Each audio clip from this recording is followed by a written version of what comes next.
रतन टाटा का नया कार्यक्षेत्र 165 करोड़ रुपए के निवेश से बना जानवरों का विशेष अस्पताल। नमस्कार दोस्तों, आपका स्वागत है हमारे जीआरटी बिजनेस यूट्यूब चैनल पर। आज हम बात करेंगे भारत के उद्यमिता रतन टाटा जी के एक नए पहलू की, जिनसे वे जानवरों के स्वास्थ्य की दिशा में बड़ा कदम उठा रहे हैं। सेगमेंट 1, नई योजना का परिचय। रतन टाटा जी ने हाल ही में लगभग 165 करोड़ रुपए का निवेश करके 2.2 एकड़ मुंबई में जानवरों के लिए एक विशेष अस्पताल की शुरुआत की है। इस अस्पताल में कुत्ते, बिल्ली और खरगोश जैसे छोटे जानवरों को 24 घंटे तक चिकित्सा सेवाएं प्रदान की जाएगी। सेगमेंट 2, रतन टाटा का विचार। रतन टाटा जी ने टाइम्स ऑफ इंडिया को एक इंटरव्यू में बताया कि उन्हें जानवरों के साथ भी एक गहरा जुड़ावा है। उन्होंने कहा कि जानवर भी परिवार का हिस्सा हो जाते हैं। मेरे पास भी कई पालतू जानवर रहे हैं, इसलिए मुझे इस हॉस्पिटल की बहुत जरूरत महसूस हुई थी। अब अपना सपना पूरा होते देखकर मुझे बहुत खुशी हो रही है। उनके कुत्ते के इलाज के लिए उन्हें अमेरिका जाना पड़ा था, जिसने उनमें एक नया दृष्टिकोण पैदा किया। उन्होंने एक वाकया याद करते हुए बताया कि उनका कुत्ता बीमार हो गया था। वह उसे ज्वाइंट रिप्लेसमेंट के लिए अमेरिका की मिनेसोटा यूनिवर्सिटी ले गए। हालांकि हमें बहुत देर हो चुकी थी और डॉक्टरों ने रतन टाटा के प्रिय पालतू जानवर के ज्वाइंट को एक निश्चित स्थिति में फिट कर दिया। इसके बाद उनके दिमाग में वह विचार आया कि मुंबई में भी एक वर्ल्ड क्लास जानवरों का हॉस्पिटल होना चाहिए। हालांकि वह इस हॉस्पिटल पर काम रिटायरमेंट के बाद ही शुरू कर पाए। सेगमेंट 3, अस्पताल की जिम्मेदारी।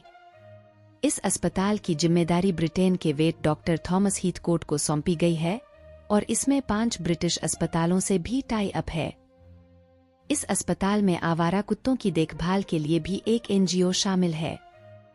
सेगमेंट 4, रतन टाटा की इंस्पायरिंग कहानी।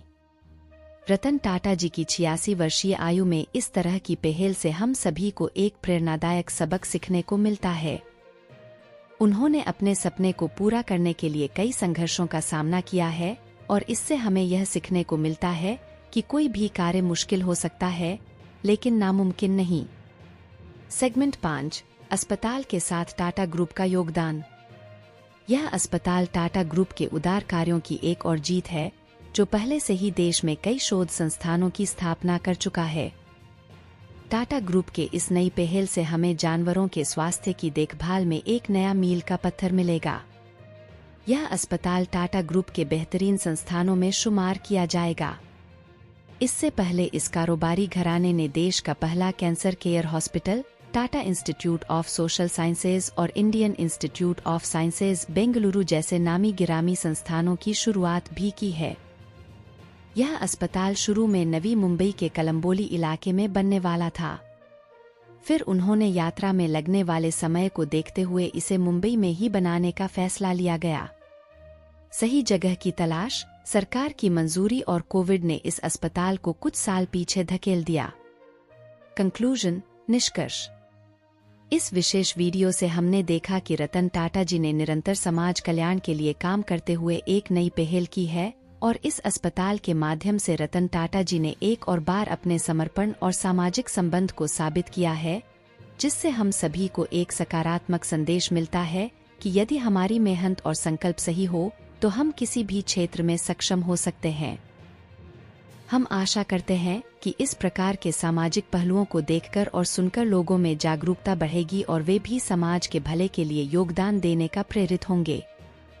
आपका समर्थन हमें और भी अच्छे और उत्साही वीडियो बनाने के लिए प्रेरित करेगा।